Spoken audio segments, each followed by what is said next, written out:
Commander Vexer stood at the bridge of the dark spear, his six-fingered hands clasped behind his back as he observed the white vessel drifting through the void. The ship's hull bore the universal medical symbol, a red cross that mocked him with its presence. Mercy's Light, the human hospital ship, represented everything he despised about their species. "Look at them," he growled, mandibles clicking in contempt. "A warship-sized vessel dedicated to healing. What a waste!" Lieutenant Commander Kararin shifted uncomfortably. "Sir, the vessel is treating wounded from the Center conflict, over 2,000 patients, including civilians from 12 species." Vexer waved a dismissive hand. "That is why humans will never dominate the galaxy. They squander resources on compassion." Through the view screen, small transports docked and departed, ferrying more wounded to the humans' advanced medical facilities, technology that could be used for conquest, for true power. "Sir," Senior Officer Blakechin interjected, "our scanners show the hospital ship is at full capacity. They've converted cargo bays into treatment wards." "Of course they have," Vexer sneered.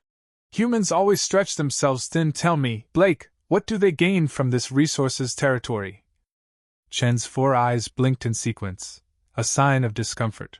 "Nothing material, Commander, but they forge diplomatic relationships."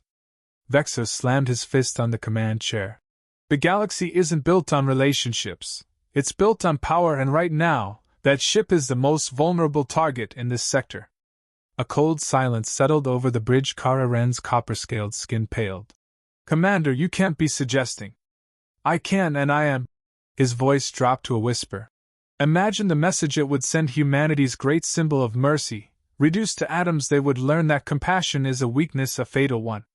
Blakechin stepped forward, ceremonial rank chains jingling. "Sir, attacking a hospital ship violates every interstellar convention. The political fallout." "Politics," Vexer barked a laugh. "Politics is for the weak. Humans have barely been space-faring for 2 centuries. What can they possibly do to us?" He turned to his crew, his ceremonial battle scars casting shadows in the dim bridge lighting. "Humanity needs to learn its place. They are not some benevolent elder race. They are children playing at being saviors." "Sir?" Kararin hesitated. "There are Dominion ships in range. They'll witness." "Good." Vex's mandibles spread in a grin.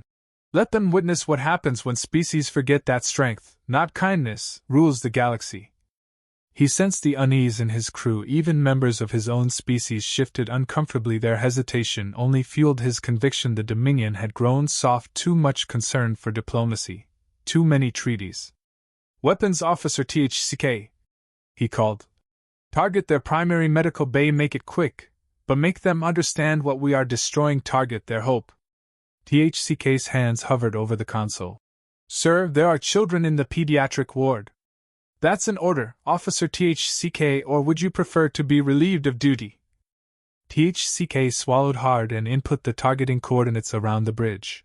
Officers avoided each other's eyes. They knew they were about to cross a line that had held firm for centuries of war.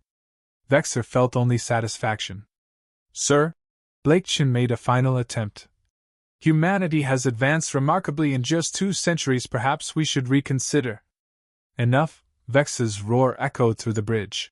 "Humanity will learn that compassion makes them weak, and the galaxy will remember this day as the moment the natural order was restored."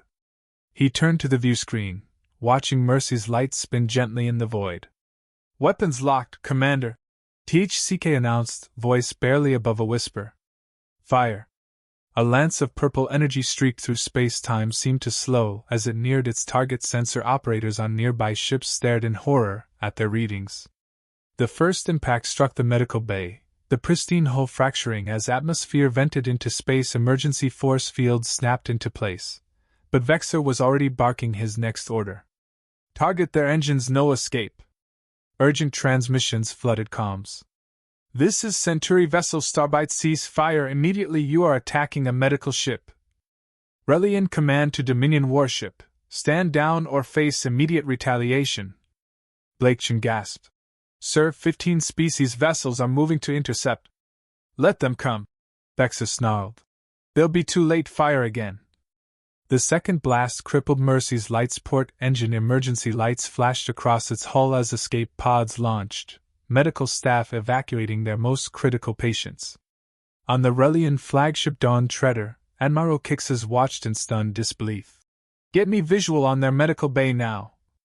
The image that filled her screen would haunt her for decades. Through twisted wreckage, medical staff rushed to move patients. Human doctors sealed pressure suits onto wounded Centauri children. A Relian nurse carried 2 Roman infants toward an escape pod.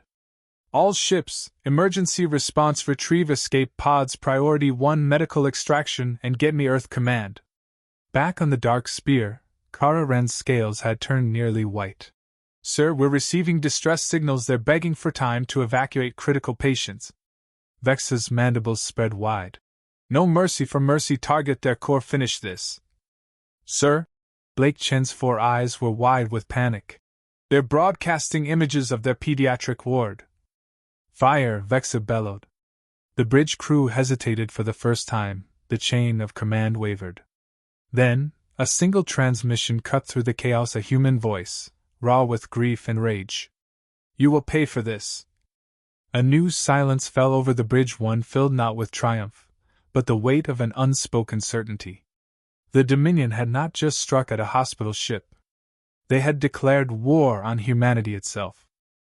There are children still trapped in critical care pods. Then they will learn early that the galaxy is cruel. Vexer turned to his weapons officer. Fire. T-Chex's hands were shaking so badly he could barely operate his console. The third beam struck Mercy's light central core. The ship's spine shattered, breaking it into 2 distinct pieces. The scenes broadcasting from inside were chaos. Human doctors used their own bodies to shield patients from debris. Medical droids continued operating even as their chambers depressurized. A human nurse, her face streaked with blood, was recording a final message. This is Laura Chin of Mercy's Light. We are under attack. To any ships in range, we have 300 critical care patients who cannot be moved. Please help us save them. The message cut off in a burst of static on the Enran vessel. Light of Dawn. Captain Zena was already composing her report to the Galactic Council. Her tentacles trembled as she documented the atrocity unfolding before her. They targeted the medical bay first. She dictated a deliberate strike to maximize casualties among the most vulnerable. This was not an act of war. This was something far darker. The remnants of Mercy's Light were breaking apart now. The few remaining escape pods looked like tiny white blood cells fleeing a dying body. Emergency rescue ships from a dozen species were racing to collect them. Their crews, knowing they would be too late for many. Vexer stood on his bridge drinking in the destruction. Send a message to Earth.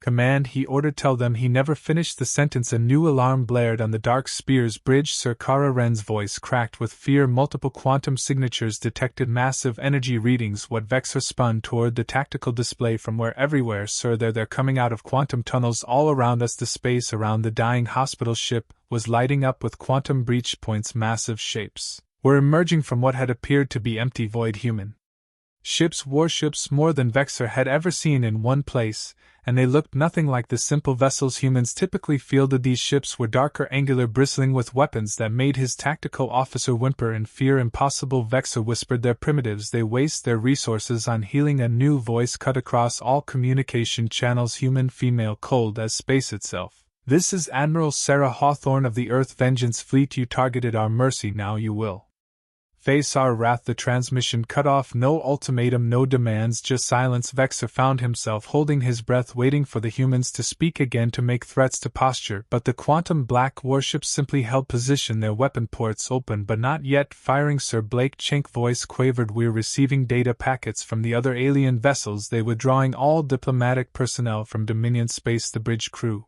watched as ship after ship activated their FTL drives, leaving only the human vessels and the burning wreckage of Mercy's Light. The silence stretched unbroken only by the occasional burst of static from dying emergency beacons. Commander Kararan spoke softly. The humans are broadcasting something on all frequencies. Put it through, Vexer ordered, trying to keep his voice steady. It wasn't a message, it was sound, a slow, steady rhythm that took him a moment to recognize a human heartbeat, the sound medical monitors made when tracking a patient's life signs. But this one was slowing, weakening, dying. Sir Blake Chen's chains rattled as he jerked in surprise. Multiple quantum signatures detected at every major Dominion world. They're just appearing in orbit. Hundreds of ships on the tactical display. Vexer watched as more of the angular black vessels materialized throughout Dominion space. Each fleet positioned itself silently above a population center. No demands, no communication, just the sound of that dying heartbeat playing across all frequencies. Get me Earth Command, Vexor demanded. Now they're not responding, Sir. Kararan reported. None of the human vessels are responding to hails. We're receiving transmissions from our colony worlds. The messages began playing automatically, filling the bridge with panicked voices. Central Command, human warships have appeared above News Sanctus. They're over the capital, thousands of them. The humans are broadcasting medical logs from Mercy's Light. They're showing us what we did. Vexor mandibles clicked rapidly. A sign of mounting stress. How did they deploy so quickly? Where were they hiding these ships? Sir Blake Chen's voice was barely a whisper. Message coming in from the Dominion High Council. They ordering all military vessels to stand down. They say the humans have shown them something, files from their database, some kind of historical record. The images began playing on the bridge screen without warning. Earth's history, not the sanitized version taught in xenology classes, but recordings of their wars. Their weapons, their capacity for calculated retribution when pushed too far. Tactical analysis. Vexor snapped. What are we facing? Kara Rank fingers flew over her console. Sir, these ships, they're not like anything in our database. The energy reading, Suist weapons technology, at least 3 centuries beyond our most advanced systems, and their quantum drives. Sir, they've achieved point-to-point teleportation. They can bypass all our defenses. Impossible. They're barely out of their star system. No, Sir Blake Chin corrected quietly. They chose to stay in their system. They chose to build hospital ships instead of warships. They chose mercy until we proved we didn't deserve it. The dying heartbeat stopped broadcast, casting the silence that followed was deafening. New transmission. Kararan announced. Text only. The message appeared on every screen in Dominion space. Simultaneously, you considered our mercy a weakness, our compassion a flaw. You believe that because we choose to heal we cannot harm. You were wrong. Mercy's Light carried 2,342 patients, 112 medical staff. In exactly 1 hour we will demonstrate the difference between those who choose not to harm and those who cannot harm at all. Vexor sank into his command chair, finally understanding the humans hadn't built their civilization on healing because they were weak. They had built it on healing because they were so terrifyingly strong that they could afford to. Sir Blake Chin reported, his voice hollow. Our long-range sensors are detecting something strange. The human ships, they rang ing themselves in a pattern on the tactical display. The black vessels shifted positions slowly, methodically. They formed a shape above every Dominion world, a shape that made Vexor blood run cold. A red cross, the symbol for Mercy's Light, but this time it didn't represent salvation. The final message from the humans was brief. 45 minutes remaining. We suggest you spend them evacuating your medical facilities. We would not want you to accuse us of targeting hospitals. The countdown began. 30 minutes, announced a calm human voice across all channels. Be advised, quantum containment fields are now active. No further FTL travel will be permitted within Dominion space on the Dark Spears bridge. Alerts blared as their quantum drive went dark. They were trapped.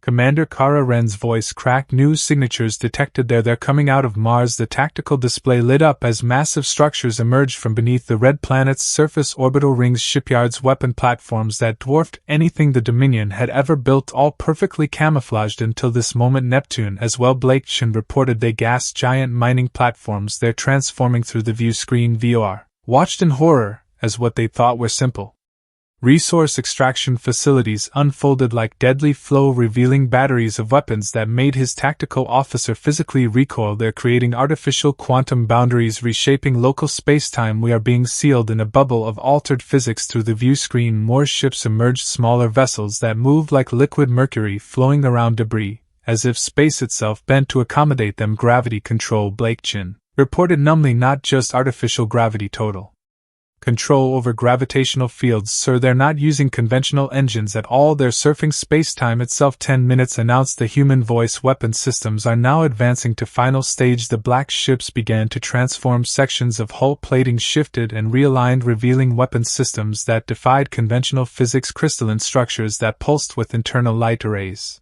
that seemed to bend reality around them. Sir Kara Ren's voice was barely audible. That light, those aren't energy weapons, they're their quantum shears. They don't destroy matter, they edit it out of existence. Above every Dominion world, the human fleets completed their formations. Each red cross now burned with a terrible purple glow, their weapons aimed at strategic targets with surgical precision. 5 minutes standby for demonstration of primary weapon systems. A single human ship no larger than a scout vessel moved into position near an uninhabited Dominion moon. Its hull rippled a small Crystalline array extending from its bow, activating quantum shear array at minimum power, announced a new voice. 3% capacity, target section 4 of Dominion. Moon Beta, a beam of impossibly dark light connected ship to Moon. Where it touched, reality simply stopped. A perfect sphere of the Moon's surface ceased to exist. No explosion, no debris, just a geometrically perfect void where matter had once been. That was 3% power. Admiral Hawthorne's voice returned. Would you like to see 100%? Vexor found his voice at last. Wait, please, we surrender. The Dominion surrenders unconditionally. 2 minutes, came the reply, and surrender is not an option. We considering, you see. Commander Vexor, you made a fundamental error in your analysis of humanity. Another voice cut and mailed. This time, this is General Marcus Chin of Earth's Strategic Command. Let me explain your mistake. You saw our hospital ships and assumed we were weak. You never asked why a species would choose to heal when they could harm. 1 minute, Admiral Hawthorne continued. The answer is simple. We built Mercy's Light because we remembered our own wars, our own atrocities. We learned to heal because we became too good at hurting. Every medical ship we launch is a promise to ourselves, a reminder of what we choose not to do. The quantum shear arrays hummed to life across the human fleet. Reality itself seemed to shiver in anticipation. 30 seconds. You should have asked yourself, Commander, what kind of species has to actively choose peace? What kind of civilization has to remind itself daily not to use its full strength? Through the view screen, Vexor watched as the human ship's crystalline arrays aligned with their targets, each one humming with enough power to erase cities from existence. 10 seconds. You assumed our mercy was a sign of weakness. Allow us to demonstrate why you were wrong. The arrays began to glow with that impossible dark light above every Dominion world. Reality held its breath. Time's up. This is humanity showing you exactly why we chose to build hospitals instead of weapons. We suggest you pay very close attention. The arrays fired in that moment. Vexor understood true power. The quantum shears didn't devastate their targets, they edited them from existence with surgical precision. Military bases, weapon platforms, shipyards, all removed from reality with the same care a surgeon excises a tumor. Report, he whispered, though he already knew what he would hear. Sir Kara Wren's voice trembled. 87% of our military infrastructure gone, not destroyed, just gone. The humans, they removed everything military, while leaving civilian structures untouched even when they were in the same building on the Relian flagship. Dawn Treader. Admiral Kix watched in stunned silence. By the first light she breathed, they're not just precise, they're selective. Their weapons can distinguish between military and civilian at the quantum level. The human ships moved with terrible purpose, their black holes flowing like liquid shadow. Each target disappeared with clockwork precision. No collateral damage, no civilian casualties, just the systematic removal of everything the Dominion had built for war. Witnessing vessels be advised. Admiral Hawthorne's voice was cold and clear. What you are observing is humanity operating at less than 10% of our true military capacity. We trust this demonstration will be sufficient to explain why we prefer to build hospitals on the Anran vessel. Light of Dawn. Captain Zena's tentacles twisted in shock as she recorded her observations. They're not fighting a war, they're performing surgery on reality itself.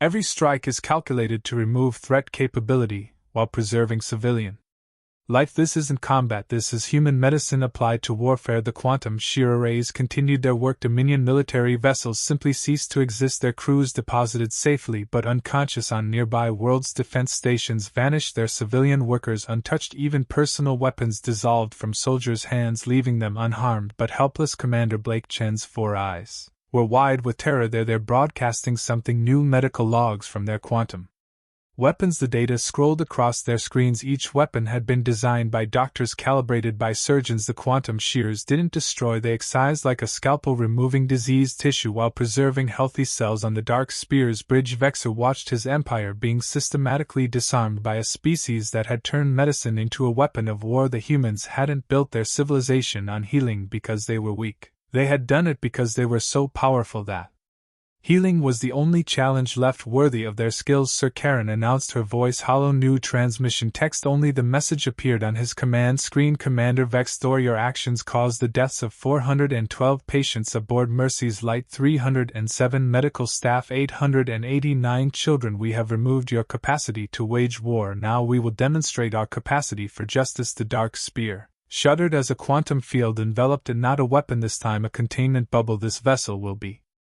Preserved Admiral Hawthorne's voice returned as a reminder. Your bridge crew will be evacuated, but you, Commander, have an appointment in our medical bay. Vexor felt cold fear grip his spine. Medical bay? Yes, you see, we've developed some fascinating quantum surgical techniques. We can edit tissue with the same precision we edit spacetime. Your body will survive, your mind will remain intact, but you will spend the rest of your natural life experiencing every moment of pain you inflicted on our patients.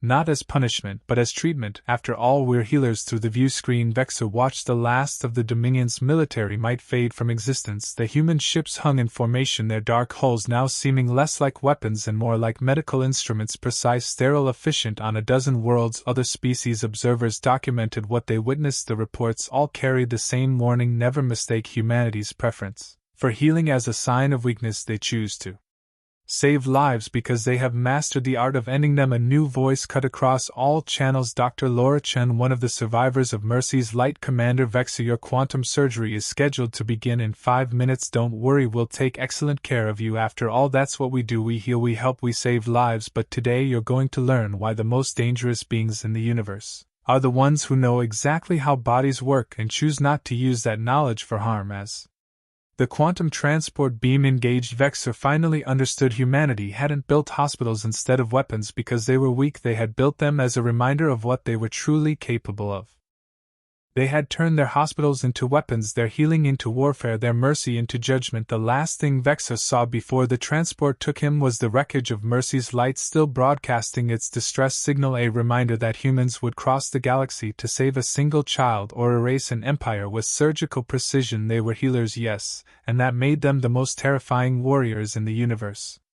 10 years later, the memorial station Mercy's Promise drifted silently in the same coordinates where Mercy's Light made its last stand. Its pristine white hull still bore the same red cross, but now that symbol carried a new meaning across the galaxy. Admiral Sarah Hawthorne stood at the observation deck watching medical ships from dozens of species dock and depart. Each one now carried quantum shielding freely provided by humanity. No one had dared attack a hospital ship since the day Earth revealed its true nature.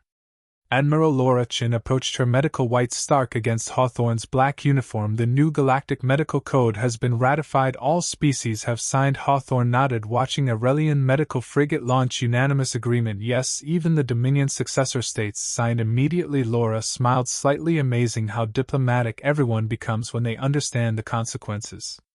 The new code was simple: any attack on medical vessels or facilities would be considered an attack on humanity itself. Earth would not respond with war but with surgery, precise, calculated, unavoidable. Hawthorne glanced at Laura. How is our patient? Commander Vexor continues his treatment. His quantum-locked nervous system ensures he experiences every moment of pain he caused. The medical staff suggests another 50 years should be sufficient for full rehabilitation. Through another window, the quantum defense platforms stood watch over every medical ship, black angular constructs that looked more like surgical instruments than weapons, a silent warning of what humanity was capable of. The new hospital ships are launching today. Laura gestured to the construction yards where sleek vessels took shape. The Enroman asked for our help designing them, and the others. They all want to learn from us now, not our weapons, our healing. They finally understand that true power is not in destruction but in restraint, choosing to heal when you have the strength to destroy. In the distance, a memorial beacon burned bright, a quantum light marking the exact coordinates where Mercy's Light made its final stand. But it was not a monument to defeat, it was a reminder of the day the galaxy learned why humans dedicated so much of their strength to healing. The latest diplomatic reports are interesting, Laura said. Military budgets are shifting toward medical research. They say it's more practical to learn how to heal like humans than to risk needing our particular brand of surgery. Hawthorne turned from the window, and the new mandatory medical beacons installed on every hospital and known space. If one goes dark, if anyone dares to attack a medical facility, Laura's voice was cold. Earth will respond with precision. They watched as another medical ship launched, its white hull gleaming, but now everyone knew what lay beneath: quantum shielding based on the same principles as humanity's most devastating weapons, the ultimate expression of humanity's dual nature. Healers who had mastered the art of unmaking reality itself. The galaxy had learned its lesson. Humanity's mercy was not a weakness to exploit, but a conscious choice made by those powerful enough to destroy entire worlds, a species that could erase matter from existence but chose instead to heal. Attack their mercy, and they would respond with a precision that made war look primitive. In the end, that was humanity's greatest victory, not the day they revealed their power, but the day they convinced the galaxy that healing was the greater strength. Mercy's light was gone, but its legacy burned brighter than ever in the darkness between the stars.